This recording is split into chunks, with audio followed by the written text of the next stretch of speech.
Batwoman and Swamp Thing have new trailers. And I've said it before and I'll say it again. Batman, will somebody tell me what kind of a world we live in when a man dressed up as a bat gets all of my press? This town needs an enema. Today on DC Movie News. Welcome to Popcorn Talk, featuring movie discussion, news, and interviews. Popcorn Talk. We talk movies. And now, here's Popcorn Talk's DC Movie News. People say we're not the real crew, but we're this crew. This crew for you, we're their new crew. DC Movie News crew.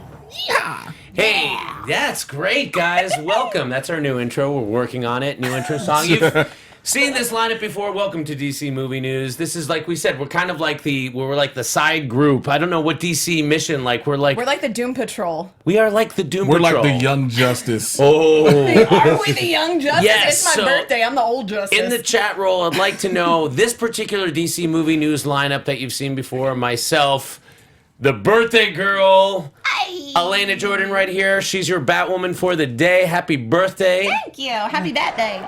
Happy Bat Day. What That's a pretty gift. much what it What a is, gift you yeah. got. So, Elena, I know you're super excited to be here today because on your birthday, you get to tell everybody else where they can stick their Batman opinions because it's your birthday. It is. And I can straight up say, suck it, haters. Okay, but we don't know. We do. And of course, the other member of this side squad, this alternate DC Movie News team, you've seen him all over the place in the world of comedy, and Collider, and Schmoedowns, everywhere. He might even be bouncing at a club. I don't know. He is your resident supervillain, Mr. J. Washington. Thank you. Oh, he even takes the rest of his own introduction. Like only a supervillain can. Take it out of your mouth and give it in my own crowd. I'm Adam Gertler. So if you want to help us out, come up with a name for a DC analogous team for this particular lineup. No Roxy, somebody no Kalinowski. Somebody in the chat, just Ivan Soto says the JLA West Coast. That's really funny because we were talking. Ivan Soto, you're so right there because we were making the Avengers West Coast joke right before we started, and then you got it right away. So that's what we are. I love it. Or Great Lakes Avengers or Doom Patrol. Sure. Great. Yeah, something a little kooky. I just want to have Brendan Fraser voice me if we're the Doom Patrol. Oh, I just want Brendan Fraser to narrate my life. Just narrate my life, just like he does Robot Man. He really does a woke up like an really idiot. great job on that show. Was that your Brendan Fraser? That's even because I didn't say the word because all these. Are you? It wasn't even me. Yeah, he's very. It's not my fault. It's not my fault. He does. It was the rat in my brain. He does a lot of acting on the show like a guy who can't emote physically. He's very good. He's great. The guy who's in the suit, I can't remember. I think it's Matthew Zuck who's in Yeah. the suit. He does great. The acting, and then Brendan Fraser just happened to be in the booth watching it, going. I love it. It's a Same perfect with combination. Larry. Yeah, Like two different characters in the same show. Well, no, that's him. That's Bomer in the thing. No. I don't If think you so. look at the credits, it's not him. He That's just not voices Bummer? it. Mm-mm. No. But how good? No. I thought that It's was... only when it's his face. How good is that? What a shout out that you literally thought it was the same person. Yeah. That's how good the acting That's is. dope. That's Guys, dope. it seems like we're veering into TV time a Oh, little sorry. bit. And just because Sorry. Roxy's not here does not Can't take mean over the show. on my watch I feel like I can't let you guys do that. I feel like I have to be the parent a little bit. We're sorry, Pops. So that's a little preview. First, we're going to talk about something. So I went to the It's a movies Batman show. There are no yesterday. parents. Vista Theater near me to see this little Avengers Endgame for the third time with some friends. I walk out and there's a little bit of news dropped. Yeah. And it's Just a little tiny bit. reporting- It's a little tiny bit of news. So I guess we have dueling reports here, but pretty much it's either very near to happening or about to be signed or he's the absolute front runner, but it looks like Edward, your sparkly vampire from Twilight, might be the next person to turn into a bat. And I think it's going to be a good time. That's a joke to anybody who's actually seen Good Time, which Yeah. he's very good in. So He's very good at it. Shut up Okay. and stop talking about Twilight. Well, So listen, Elena, you know what? Maybe before I understand you know at the interdesign, but maybe people are supporting this. You know, like maybe people are on board for this. You don't know. What do you think? Well, first of all, I can already tell you're a fan of this casting. I am 100% a fan. I have had so many people respond saying all the reasons that they think that I am an idiot for supporting it. And because, again, it's my birthday, I'm going to say, suck it. The main thing that most people have said is because he's 33, he's too young to play Batman. And people Michael Keaton was 30-freaking-7. People said the same thing about him. I'll cut off with that one little thing. They've already said that Matt Reeves' Batman is going to be a younger Batman. Exactly. And it makes sense because if he leaves at 18, he spends 15 years training. As in the comics, he's exactly 33. He's perfect for the age. Which is the same age that Kal-El is, too, when he becomes Superman. Exactly. And the big thing, did you guys ever see it's hard to say. Cosmopolis. No, what is Cosmopolis? It's an amazing movie he was in 2012. It is basically, it's been said that, like, it's a Cronenberg movie. So it's phenomenal anyway. But he's so good in it that most people are saying that his portrayal in it is basically like the turning point of his career, and this was in 2012. And since then, he's been getting like really, really good meaty roles. He's been like in Damsel, he was hilarious. He's played like really, really tormented characters, and the fact that he's able to transition between the lightheartedness into the really emotionally driving moments, I think is going to make him perfect. I think we need to stop just focusing, I say as fandoms, people in general, the internet, stop focusing just on Twilight. Yes, it's nice to make the Twilight joke. It's nice. Yes, that's what he's known for. He's also known as being Cedric Diggory in Harry Potter films. But his IMDb, his credits, his filmography goes deep. So there must be something in this man right here as an actor that not only Matt Reeves, Warner Brothers, and the casting department saw that said he can portray what they want out of this script. Watch Good Time and then tell me you don't think he's going to be good, honestly. Like, what Dog Day Afternoon was for Al Pacino, Good Time is for Robert Pattinson. Because also remember, people were mad about Michael Keaton back in the day. People were highly pissed because he was a comic actor, right? He was a stand-up, certainly not an action guy. He was a stand-up comic, and he said he was too young. That was the big thing. He's 37. He's too young. I never heard that he was too young. I gotta say, I've never heard that, but there was plenty of other backlash at the time. It was just about the fact he's Mr. Mom. He's these comedy actor films. You know, he was Beetlejuice. And also, let's not forget how people lost their minds when Heath Ledger got cast as the Joker. Everybody was like, the guy from 10 Things I Hate About You. Yeah. This dude, Brokeback Mountain, and then all of a sudden gave us one of the most epic portrayals of the Joker we've ever seen. I gotta say that our chat roll, almost unanimously, I've been watching it, is not really against this choice. Yay! Some people were saying that they prefer Nicholas Hoult. I saw a couple of people. I saw Pattinson. Now Gunn is Batfleck. Now we're in the Pattinson age. I call him Vampire Batman. I think that's where you're going to get some flack. People seem to be because it's a vampire bat. People seem to be shying away not just from the Twilight reference, but people complaining about Twilight. There's a whole thing like, listen, you can't get away from the fact that this is an actor who came to not just prominence, but he became an overnight sensation because of the hype that was the Twilight. And as big and strong as Twilight came on, that's how harsh the backlash was. We did every one of those movies on FX Movie Download. I had to do a deep dive. I think those movies took everything cool away from vampires that are about vampires. This is the thing. They were never expecting that low-budget film, the very first one, to take off the way that it did. So it was made with the idea that it was going to be seen by a very limited audience. The stakes weren't that high. Let's do this. At the end of the day, we can argue about casting decisions, whether we like it or not. None of this matters until we see the actual movie and not even a trailer, the movie. Because we've talked about that from DC castings to Marvel castings. Everybody has an opinion on when someone's announced for a certain thing. And none of it matters at all, no matter who it comes from. Whether it's us on the desk, other pundits, no matter what. It doesn't matter until we see the film. And it's all about what the director saw. Exactly. And yet there's already a petition. Yes, there's already a petition that somebody just brought it up in the chat roll that there's a petition.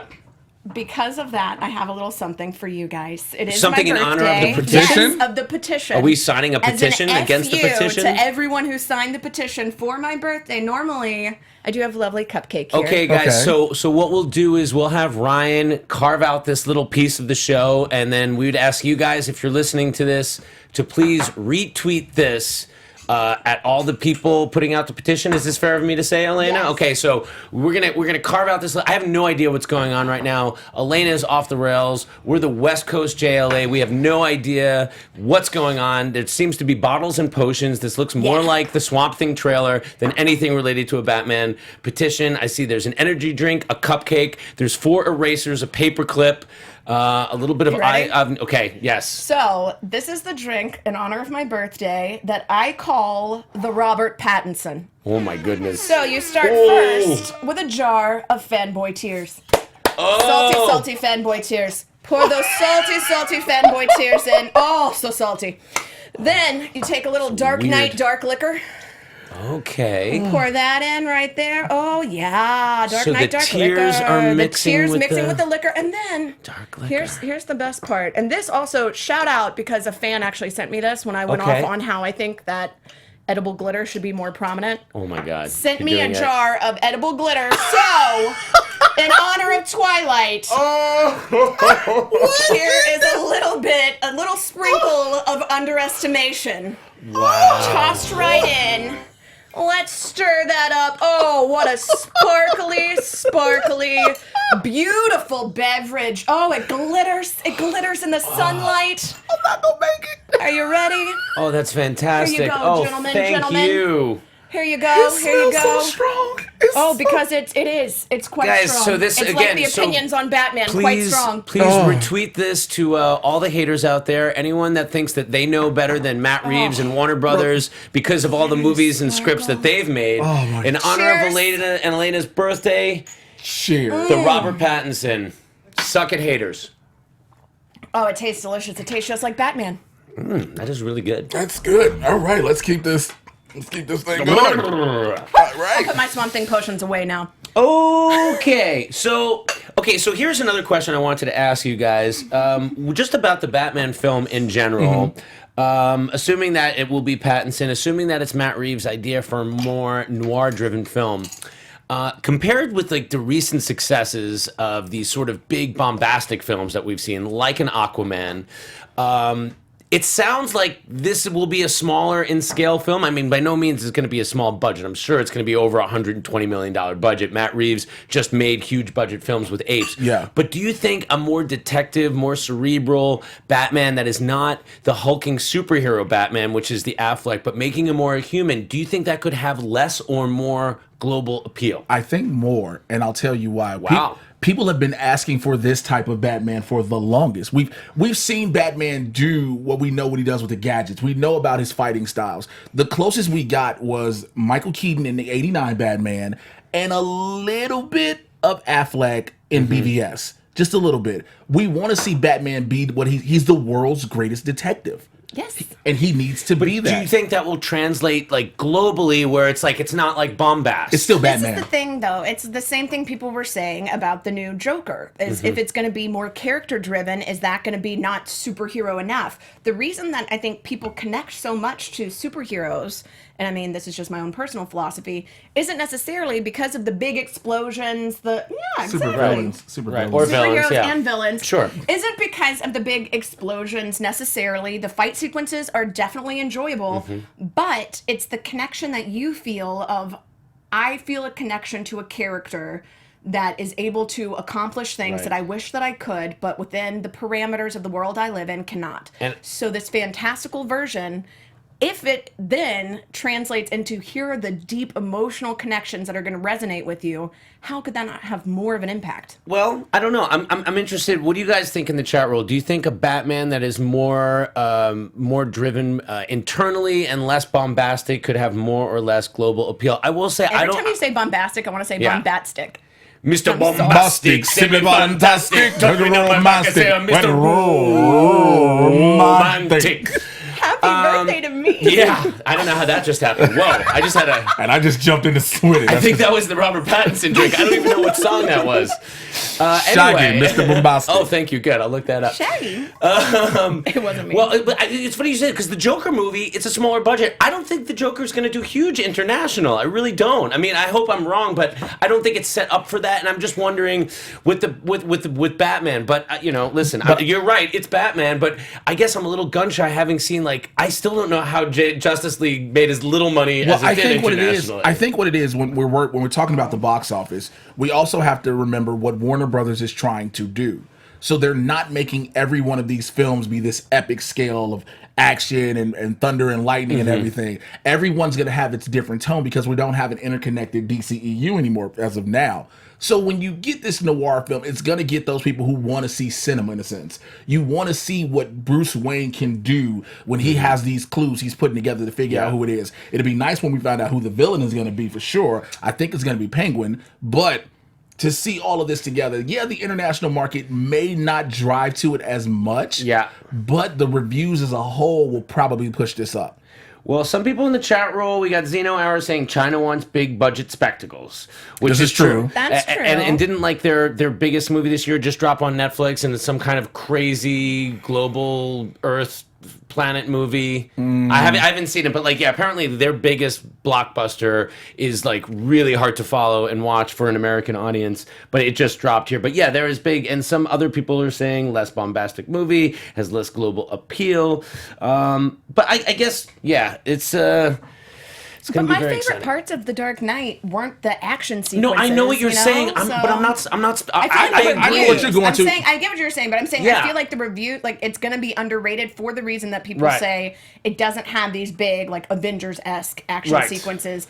But I think that it's kind of underestimating the audience and the power of word of mouth. I hope so. I hope that's true, because this is, make no mistake, this is the kind of Batman movie I want at this stage in my life, having seen all the ones that we've had. And I think it's going to be the best, and I think Robert Pattinson is going to be the best, and I think that because Matt Reeves is picking him. It's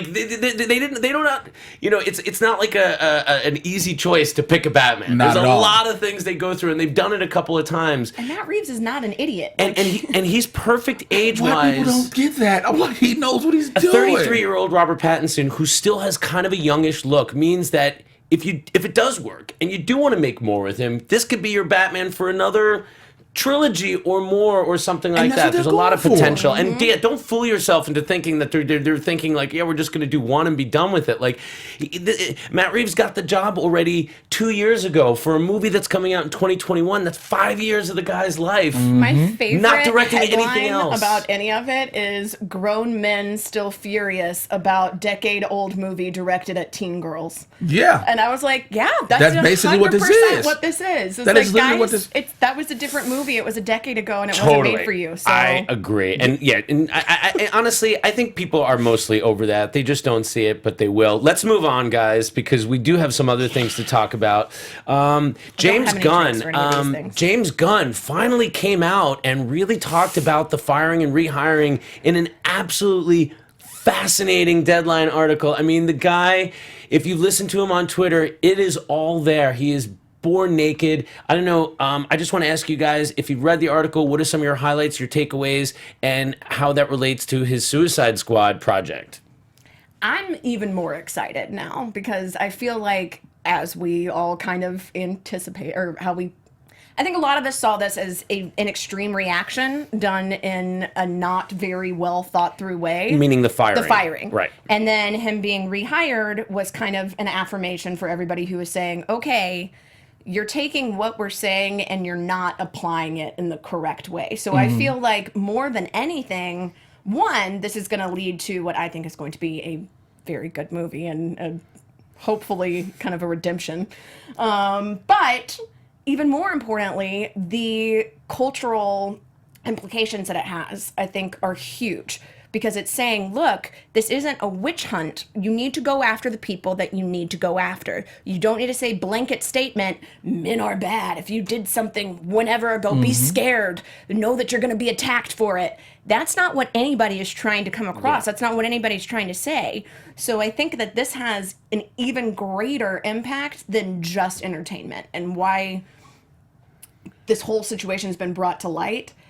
The way that it's been done, I think that is going to shine a brand new light on the way that people see a lot of this just from an industry standpoint. And also being, like I said, being that open, being that raw. Because everybody was like, oh, well, James, because people jumped the gun so many times, no pun intended. You're next to Elena Jordan, that rubs off. But they were like, oh, well, if he tweeted this, then he means this in real life, and he means that. And it's like, no, this is the humor he has. There are a lot of people with a sick, twisted sense of humor. Let's just, as a stand-up comedian, I know this. And everybody was like, oh, well, if he has these tweets, then how does he feel about blah, blah, blah. And you had to tell everybody, look, when Marvel and Disney hired him originally to do Guardians 1, these were already brought up. Yeah. This was nothing new. For him to sit there and say, hey, look, this is exactly how I felt. I felt like I lost a marriage when I had to go back and talk to Feige and them. And he compared it to his actual marriage. His actual marriage breaking up. And he's like, I had to go through this feeling again. And so for somebody to sit down and be willing to be that raw and that open, I mean, Suicide Squad. It was Alan Horn. Horn and Feige, the head of Disney and the head of Marvel Studios.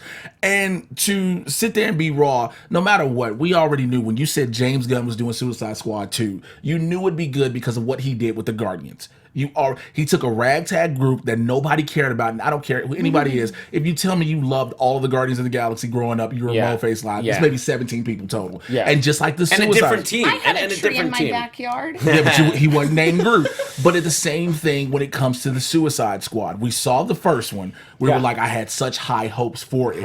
And then now you hear James Gunn has it, and he has a successful track record. Yeah. And so you're like, this is going to be great. Then you hear the casting announcements. You're like, I am all the way in for this. Yeah. All we have left is to possibly see a trailer, which we may get at Comic-Con, and then more.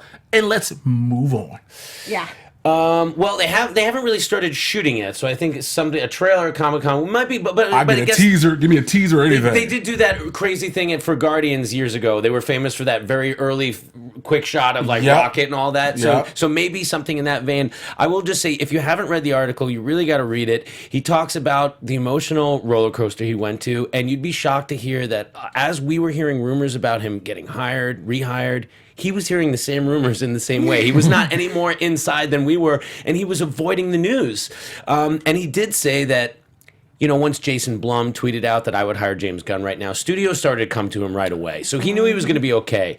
But what he did say was that he had the meeting with DC, with Warner Brothers, and he said that the writing of that script, the Suicide Squad script, came the easiest, and he had so much fun with it. And I'm inferring a little bit here, but maybe in the raw emotional place that he was in, to write a bunch of villains, maybe that was a good place for him to be in. And he said he had more fun writing that script than any other since Dawn of the Dead, I believe. Yeah, so he did Dawn of the Dead, which is amazing. And it doesn't take away, you got to reference this too, it doesn't take away from what he's written with Guardians 1 and 2. It's just that there's more motivation and passion behind him now when he wrote this one. The story is, don't fire the gun, let the gun shoot. Sorry. Yes, ma'am. Let that gun shoot. As we were talking about the exciting casting, we'd be remiss if we didn't mention that one casting that we were very excited about last week. Looks like it might not be happening, guys. So, in other words, we made a Rooker mistake. We made a Rooker move. Birthday girl, and we were just really psyched about King Shark, and it seemed, yes, there's always rumors. We talk mostly about rumors here, but that seemed like, of course, it's going to happen because he uses them in every movie. This King Shark news bites. You know what? And given the fact who reported it originally, and we all jumped on it, myself included. But I still believe there's some truth to him. Do you think it's definitely done, or do you think? No, I think he's in it, but I don't think he's King Shark. Okay. Because that's what. See, remember, the rumor had been debunked that Rooker is playing King Shark. It's not that he's not in it. It's not that he's not in it at all. Is that not what he's come back and said? He did not say that he's not in it at all. And we would assume that he is because, again, talking about the firing, he was one of the first people to be like, James Gunn is a genius, y'all are dumb. Let me be honest. Every movie damn near James Gunn has done, Michael Rooker has been in. Yeah. People forget about the Belko experiment, which Gunn was a producer on, made sure Rooker had a role in it. So I believe Rooker is in the Suicide Squad. He's probably not King Shark, but if he's King Shark, God knows I would love it. He's in the Thing, just not the King. He's just not the king. That's all it is. Some people in the chat roll, not to get ahead of us, some people are reporting that they're hearing of a Man of Steel 2 announcement at San Diego Comic-Con. If anybody in the chat roll has a good source for that, or a source for that rumor, I mean, that would be exciting. I mean, I don't think. I'd love to see that, because sometimes we're doing the show and stuff breaks. So these guys are out there; they're on 12 different devices. I don't know. My only issue would be what we need to know is Cavill still attached first and foremost. Or we are we find going, out then. Yeah, you see what I'm saying? Because there's so much behind that. If it's Man of Steel 2, 100% it's Cavill. It's got to be, because he's been wanting it. Yeah, that's true. Because that's there's a new franchise, then it would be something else. It wouldn't be a sequel. It wouldn't be a sequel. I still think that sounds crazy, and I don't think that's happening, but prove me wrong. Okay, well, guys, I got to say, if it's true that Michael Rooker is in the movie and not King Shark, I'm just as excited. It's a lateral move for me. I don't care. Because we were excited about the actor, not the character He's the as much. perfect guy for this movie. He should have been in the first one. Why did they cast him in the first movie? Because he was in Guardians. And James Gunn wasn't the one doing the casting. So look, you potentially have Michael Rooker, Idris Elba, Damien Dashmalan. You have you pronounce his last name? Dalmatian. If he's going to be Polka Dot Man. Yep. If he's going to be Polka Dot Man, Dalmatian. You have John Cena. No, we're never getting him on the show. Thank you guys. You've ruined it for. He knows we try. A lot of people struggle trying to say his last name. David Dastmalchian. Dastmalchian. Okay, there we go. Now put it on a repeat for me, so I never got to say it again. But you have him. You have Daniela Melchior, and this is a nice lineup we have already for members of the Suicide Squad, with Margot Robbie returning, with Jai Courtney coming back, with Joel Kinnaman coming back, and Viola Davis coming back. So just hearing that alone is like, yo, make this happen. This is what is so dope about that. As long as Amanda Baller's in it, I'm here. That's all I need. Zeno Hour says, Jay Washington, I'll believe Michael Rooker not being in a James Gunn movie when I see it. Exactly. He's in the movie. He's in the movie. He's in the movie. He's going to be the only one that shows up at Comic-Con. The whole trailer is going to be just his face. So that's exciting. I hope we get it. With the Yondu Gold, too. I hope we get a cast. I hope the cast of Suicide Squad comes out, and then I hope Robert Pattinson comes down and they do little. It's like a bat. You want him to swoop in? Once again, it looks like Comic-Con is really DC's to lose. Although Marvel could bring a lot too. If Marvel decides to do some kind of cool announcement, it could be a glorious Hall H Saturday this year. We're definitely shaping up for it. Another big director was talking to a guy named Peter Jackson, and he said that he turned down Aquaman twice. Turned it down. Didn't like it. Didn't want a bit of too much water, I thought. Bit wet for me. So I didn't do it. No apes. No apes. No hobbits. I haven't directed a big film without hobbits in a long time. I do like superheroes. Andy Serkis is probably not going to be in it. Out. No need. Would you guys have liked to have seen an Aquaman directed by Peter Jackson? James Wan killed it. So I'm afraid of what an Aquaman with Peter Jackson. It's not a bad thing. It's just that I know what I got with James Wan, and I know what was built up, but I also know what the Lord of the Rings, the Hobbit, and even Mortal Engines, for lack of better words, all look like. And I'm like, if I'd have got that with Aquaman, I probably would have been upset personally. And honestly, if somebody turned something down once, I don't want them making it. I don't want them to go back in and fight. If you're not passionate about it, then it's going to show on screen. James Wan from the beginning was like, look, I'm going to make this cool. I'm excited about this, and was tweeting and was Instagramming everything from the beginning. If you have somebody who's reluctantly forced into directing something that they don't care about, it's not going to be a good movie. Never forget, James Wan was at the premiere of Justice League, was like, hey, don't worry, there will be no air bubble.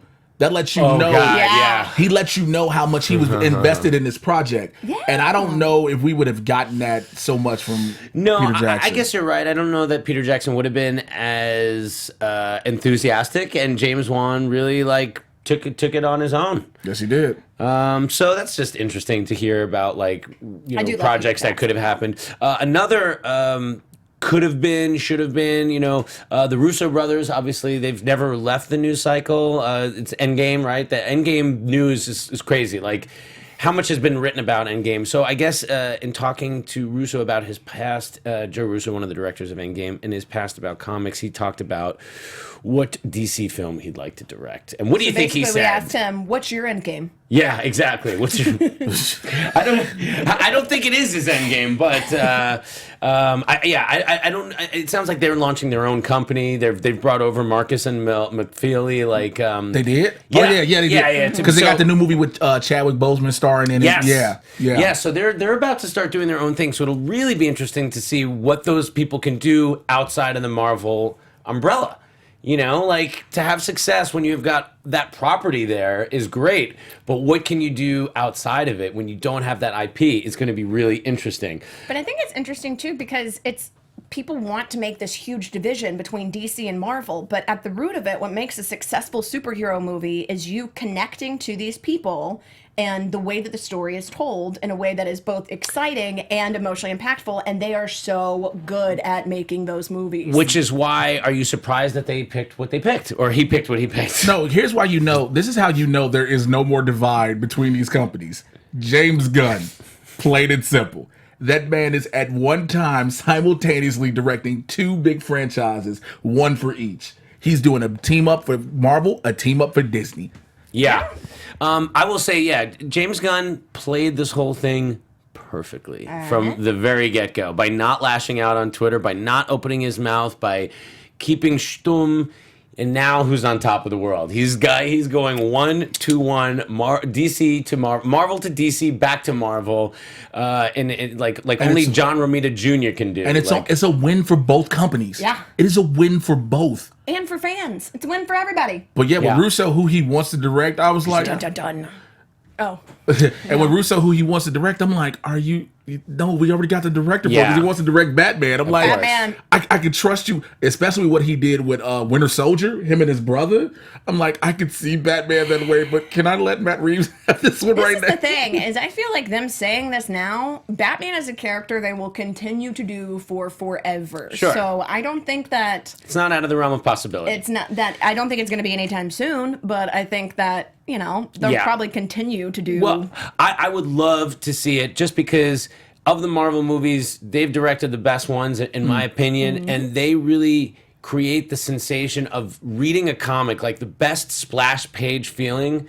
That's the only time it's really been translated to a movie like that for me is some of the scenes that the Russos have been able to put up there. And you're right. It's because they established the heart and the character and the little beats so that when you see the explodey boomy thing, it resonates. Bombastic. When you see the bombast, it resonates. I wish there was more of it in Aquaman. I will say, I get what Aquaman was. It was a big spectacle, but I actually haven't gone back to it too many times. It was a little wet for you? Or it didn't make me wet. I don't know, one way or the other. But I was, that's the real truth. Like, how often do you go back to that film when nobody's watching, right? Yeah. I just saw Endgame for the 3rd time, and it was like nothing. I saw a 3-hour movie for the 3rd time. If you can do that, you're a good storyteller. And find new things each time. Yeah. And cry. Yeah. And I've cried every time I've seen it. And I want to answer this person in the chat about this one. What's that? They said in the chat, it's a TV time question, and it just caught my eye.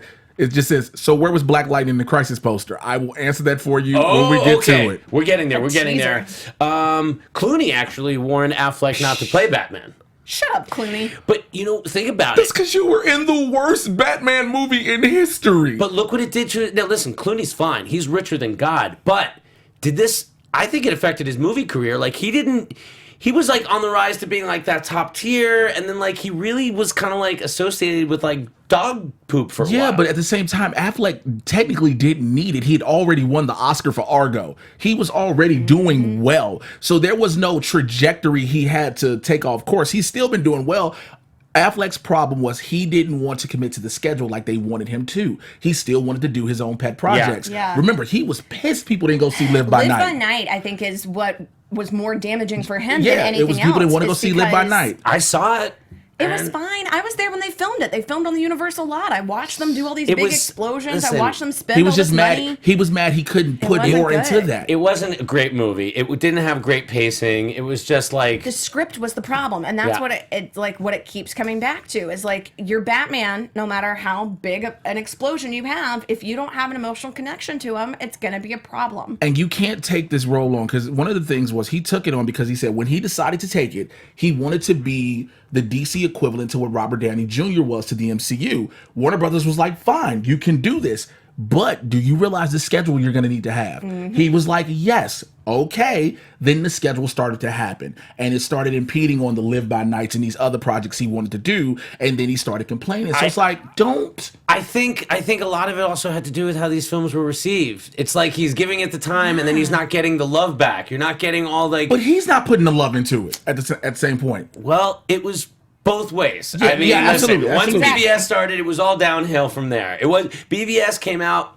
people were divided, a lot of people were negative. It never looked good for Affleck again in the role. It never did. Reluctantly going into a film is always going to make it have less of an emotional resonance. So always. Hot in here it is. They're cranking the heat. I feel like very hot. We've got some hot very takes. Warm.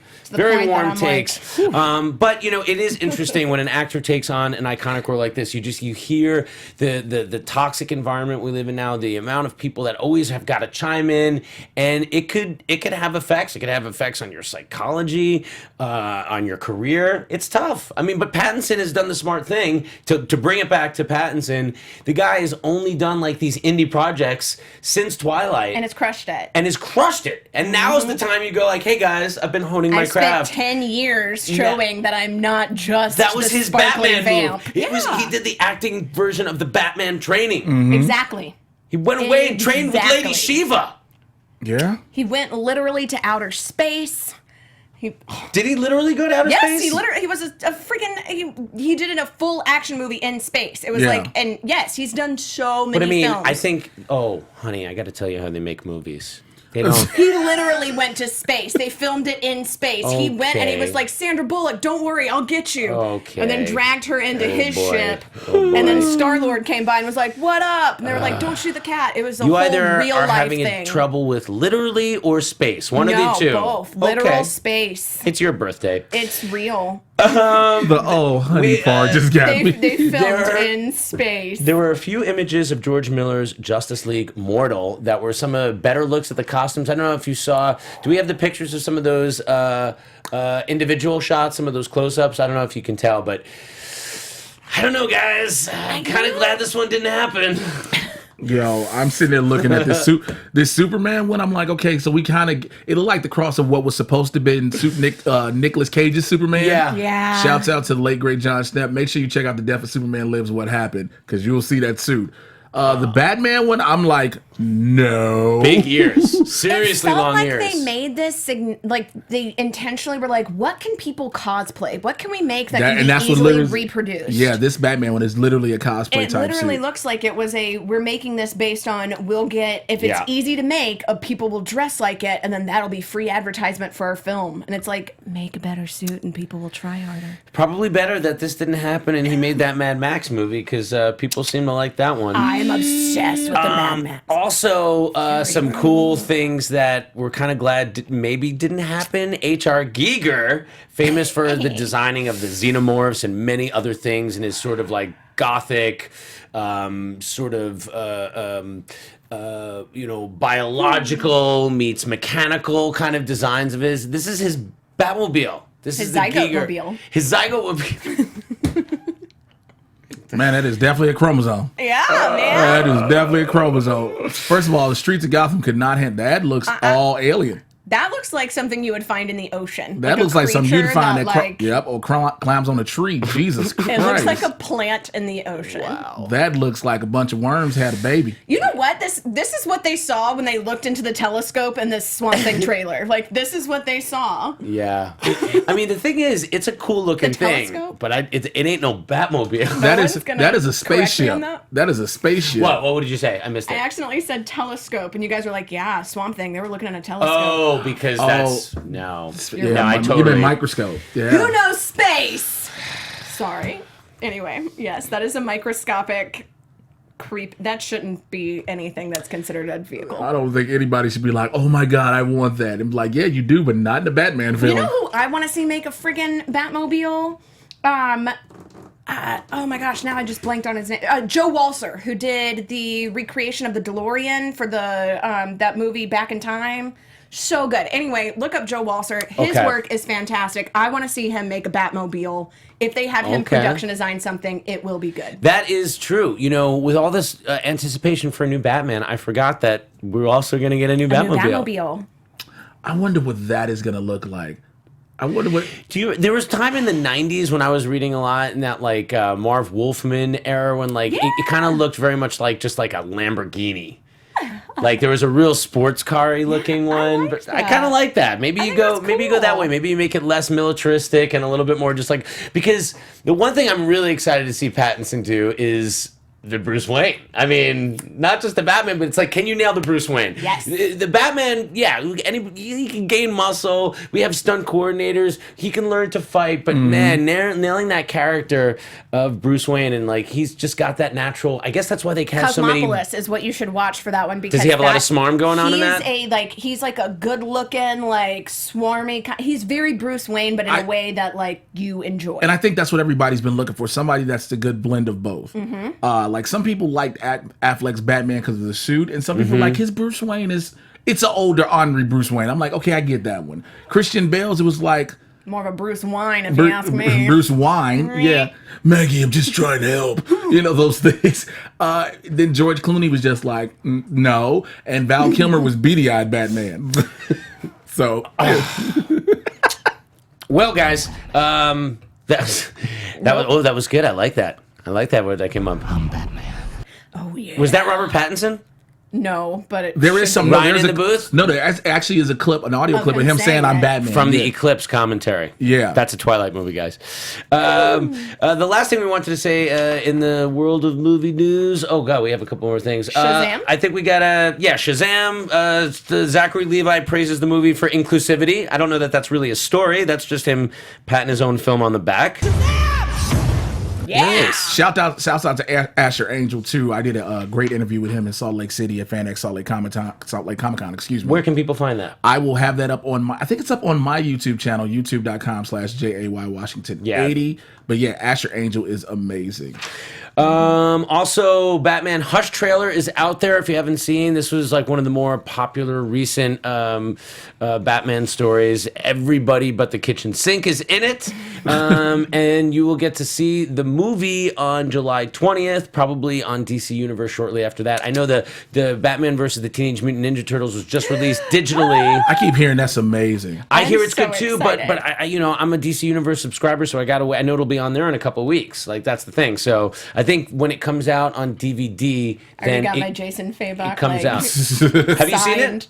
I saw it, yes, but they also have been teasing this for a long time. So I actually got the poster at Amazing Comic Con 2 years ago. That was an Eddie Nunez, Kevin Eastman team up. So it was Kevin Eastman did the Ninja Turtles and Eddie Nunez did Batman.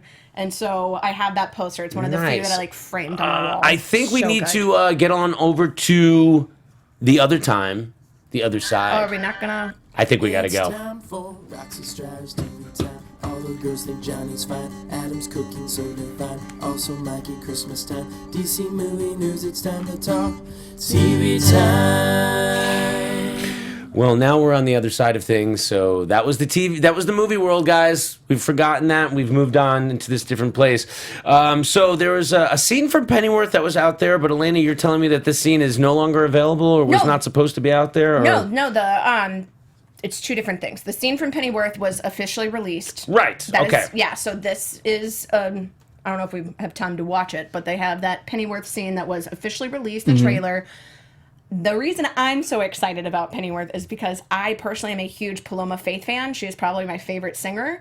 She's also just amazing overall, and she on her personal Instagram released a scene that is not released anywhere else. A separate scene of her as Bet Skies, and it is so good and so creepy. And who is Bet Skies? Bet Skies is a character that's introduced specifically for Pennyworth. She is going to be a villainous character. We'll just watch we'll play it. Can we turn it up so you can hear? I don't think we can turn it on. Yeah, they were not. But okay, so this is her It's bugging out. amazing. Yeah. It's only about 10 seconds long, so if you have time to watch it, then look it up and watch it. It's really some of good. these trailer things, guys, we have a little bit of difficulty like showing you with the audio because of like right stuff and things like that. So, you know, it's all there. It's all just one click away. Another thing that it's her voice in it that's so good. we have to talk about. Well, she's a singer, so she's probably got a good one.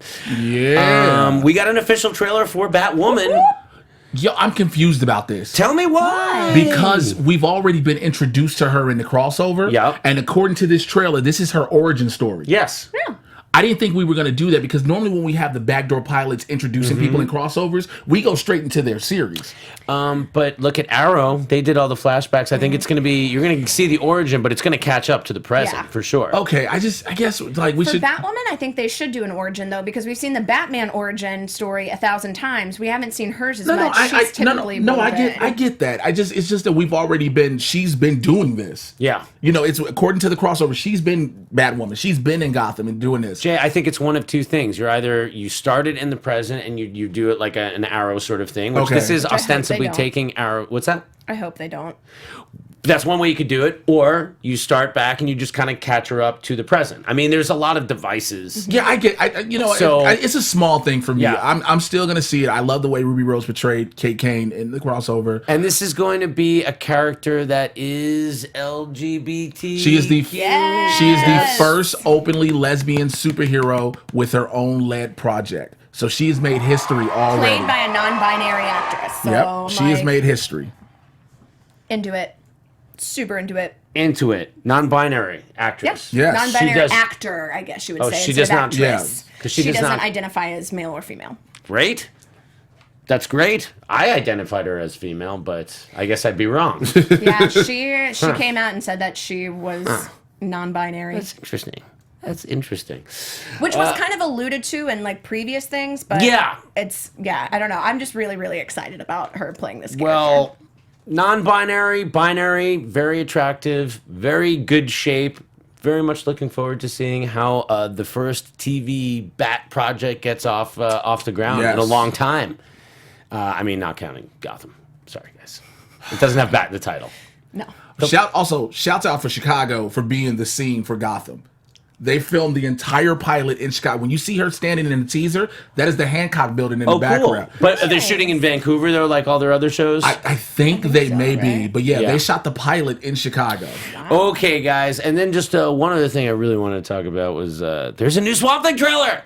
And if you'd like to see our reaction to it, Ryan, how can they see that? Like right after, just click on it, it'll be there. Yeah, we're gonna have it up on the Twitter, the Instagram, and hopefully YouTube. Okay, so definitely on the Twitter and the Instagram. We just the three of us right here, the West Coast, JLA.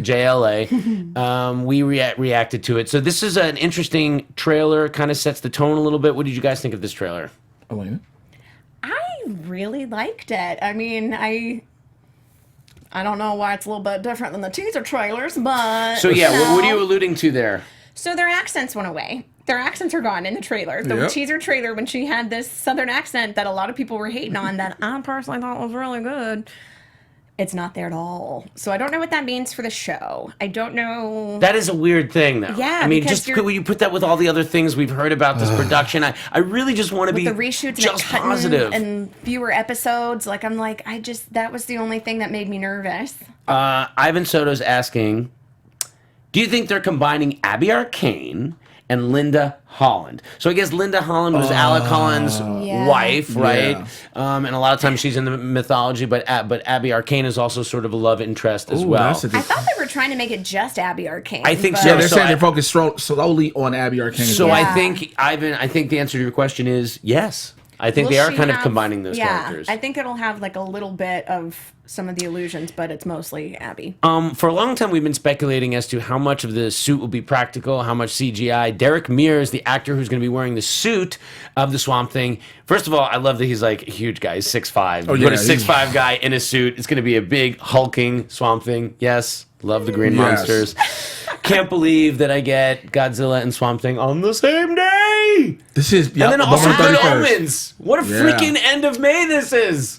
Man. Happy birthday to me. Oh my This goodness. is how you kick off the summer season. It's crazy. This is how you kick Kaiju off. That monsters and Godzilla swamp movie things. looks Yeah. so good. Yeah. But unfortunately, this is probably just going to be one episode you're going to get because it's DC Universe. They're not going to drop that binge style. Oh yeah. So before we go, can I answer Ivan Soto's question? I mean, that's Ivan Soto. The Is question it about Swamp Black, Thing? No, it's about Black Lightning. First, let me just finish Okay. this. Just want to say, Derek Mears talks about the suit. He says it is the Cadillac of suits, and that they were able to actually get it on and off in 2 hours. The Batmobile suits. Sweet. The Batmobile of suits, and that there will be CG elements to it, but it is mostly practical, and they wanted to make this as practical as possible, which is always a good thing to hear. I'm still holding out hope for this Swamp Thing. Guys, let's pull off a miracle here. Mr. Washington, what did you want to say there? Real quick about Black Lightning and the Crisis poster. He is not, as of right now, within the universe. I have personal inside information that Salim Akil is really pushing against bringing Black Lightning into the Arrowverse, even for the crossover. And so, as of right now, they're writing and plotting out season 3 as just Black Lightning season 3. No reference of other Earths, no reference of the Crisis situation, anything. But they've said that from the beginning. Right, he's been saying it, but everybody knew once they started to do Crisis on Infinite Earths, Warner Brothers, more so CW, has been trying to nudge him in because of who Jefferson Pierce is and where he would fit in the whole litany of everything. So they're saying bring in Black Lightning and it's a perfect storm. There's so as of right now, he won't be in it. I'll know a little bit more within the next month and a half from my inside sources. So just stay tuned to me on all the social medias. Oh. Yeah. Well, speaking of those social medias, since you brought it up, Mr. J. Washington, where can people find you and talk to you? You can find me Twitter, Instagram at Mr. J. Washington, MRJAY. You should know how to spell Washington. Like I said earlier, my YouTube channel, youtube.com/JAY-Washington80. And check out the Mad Titan podcast. Everywhere you get your podcast from, I get you caught up on everything that's happening in the Marvel and DC live action cinematic universes. It is barbershop talk for nerds. Come on in this conversation. Birthday girl, Elena Jordan. You guys can find me on Twitter at Elena Jordan and on Instagram at Elena J. Jordan.